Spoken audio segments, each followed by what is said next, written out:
আসসালামু আলাইকুম everyone, welcome to অরণ্য রান্নাঘর। এই গরমে মন প্রাণ কলিজা ঠান্ডা করবে মাত্র 1 গ্লাস বেলের শরবত। বেলের শরবত খেতে যেমন সুস্বাদু তেমনি স্বাস্থ্যসম্মত হয়ে থাকে।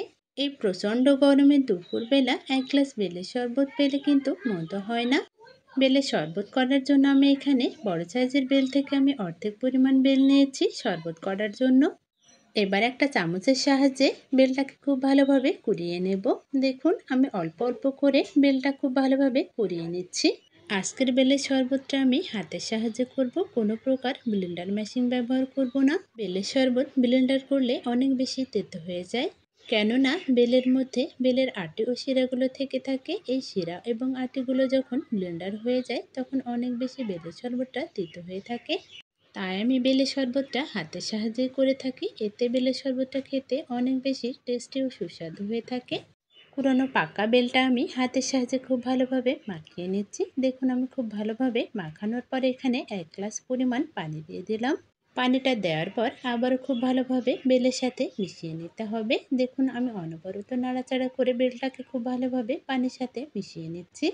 এবার বেলের মধ্যে থেকে আটি ও শিরাগুলো খুব ভালোভাবে ছেঁকে ছেঁকে ফেলে দিতে হবে। দেখুন আমি শিরা ও আটিগুলো অল্প অল্প করে উঠিয়ে ফেলে দিচ্ছি। একটু সময় নিয়ে কাজটা করতে হবে যাতে করে বেলের শরবতের মধ্যে কোনো প্রকার আটি ও শিরা না থাকে। দেখুন আমি শরবত থেকে আটি ও শিরাগুলো খুব ভালোভাবে ফেলে দিয়েছি। আজকের বেলের শরবতটা আমি আখের গুড় দিয়ে তৈরি করব। আপনারা চাইলে এখানে চিনি ব্যবহার করতে পারেন। যে কোনো প্রকার শরবতে আখের গুড় ব্যবহার করলে শরবতটা অনেক বেশি স্বাস্থ্যসম্মত হয়ে থাকে, তাই আমি এখানে আখের গুড়টাই ব্যবহার করছি। এবার আমি একটা চামচের সাহায্যে গুড়টাকে খুব ভালোভাবে বেলের সাথে মিশিয়ে নেব। অনবরত নাড়াচাড়া করে গুড়টাকে খুব ভালোভাবে বেলের সাথে মিশিয়ে নিতে হবে। বেলের শরবতটা আরও স্পেশাল করার জন্য আমি এখানে তুকমা দানা ব্যবহার করব। 2 চা চামচ তুকমা দানা আমি আধা ঘন্টা আগে ভিজিয়ে রেখেছিলাম।